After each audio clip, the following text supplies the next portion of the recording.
What's up? This is Robert from Existence First, Mental Training for a Modern World. In today's mental training, I'll be summarizing the book The Body Keeps the Score by Bessel van der Kolk. This is a quick snapshot of his website. He's an MD, which means that he finished medical school, actually at University of Chicago, shout out to my hometown, and then he worked as a psychiatrist for several decades, beginning in the 1970s, treating veterans of the Vietnam War. Now, word of caution, don't read this book before bedtime because the stories and examples in this book are really high-level, intense examples of trauma, kind of like the worst trauma that could happen to a person.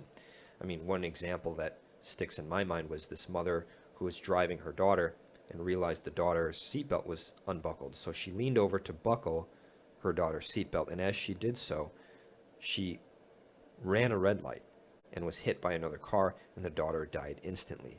Like, that's some intense stuff right there.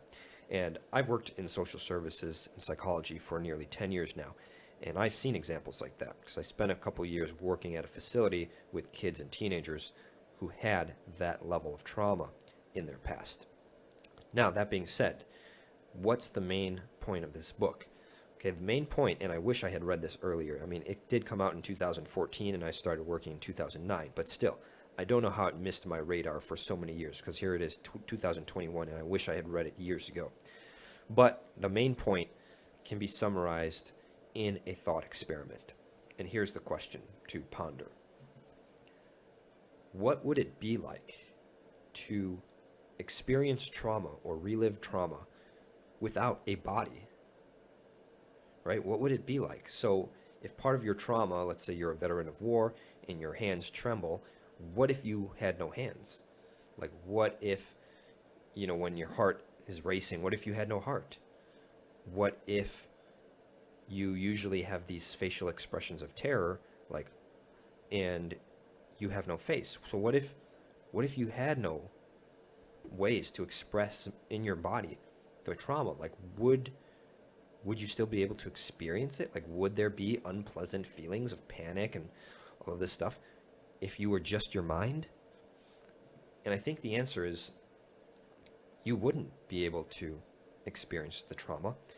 So the tricky thing is, see, when we hear trauma, we think psychology. When we hear psychology, we think mind, thoughts, emotions, all these contents of the mind. We don't think body. When you hear trauma, you don't think, oh, that's a body problem, right? But that's the whole point of this book. I mean, the title is The Body Keeps the Score.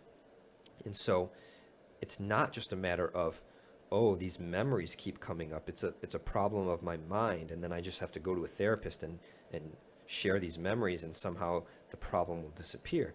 It's more of a matter of your body is having these physiological responses.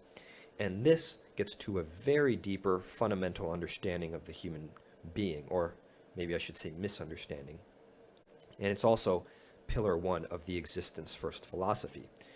Pillar one is the idea that the body is an integral part of who we are. There's some great books by Antonio Damasio, who's a neuroscientist, about how the mind and the body are actually this kind of single integrated system. They're not two separate things. The body and the mind together are the system. And I read this book earlier before I worked with these patients who experienced severe trauma. I would have been more aware of all the changes in their physiology. For instance, let's say a kid had his fists balled up. I used to interpret that as, oh, he has some feeling of anger in here or frustration, and so he's communicating that with his body. But I don't think that's quite accurate. If you ask me today how I would interpret that in a patient, I would say, well, the balled fists, that is the feeling, right? It's not a manifestation of this feeling in here. It's actually, this is the feeling right here.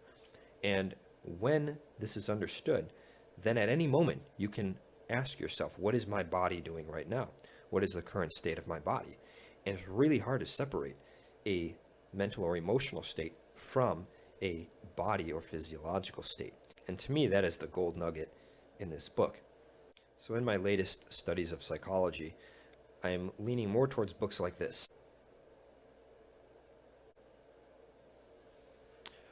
that talk about our energy fields. And while years ago I would have criticized this as like woo-woo or non-scientific, what I'm most interested in is a straight up practical understanding of my own psychology, where I can navigate and make adjustments throughout the day as I need to. When I'm experiencing a thought or an emotion that I don't want to experience, I have the proper context to navigate and solve that right then and there. And that's the payoff for me. If you haven't heard of the Enter the Mind podcast, which is a weekly podcast that I do with my colleague Kira, we've been talking a lot about this body integration. And I'm really excited because in the coming weeks, we've got 3 interviews already booked with psychology professionals who are going to explain to us how they view the mind, all in the interest of really healing ourselves and being able to navigate our day-to-day emotional lives. If this video is helpful, please hit that like button and share with your family and friends. And last but not least, think deeply and put your existence first.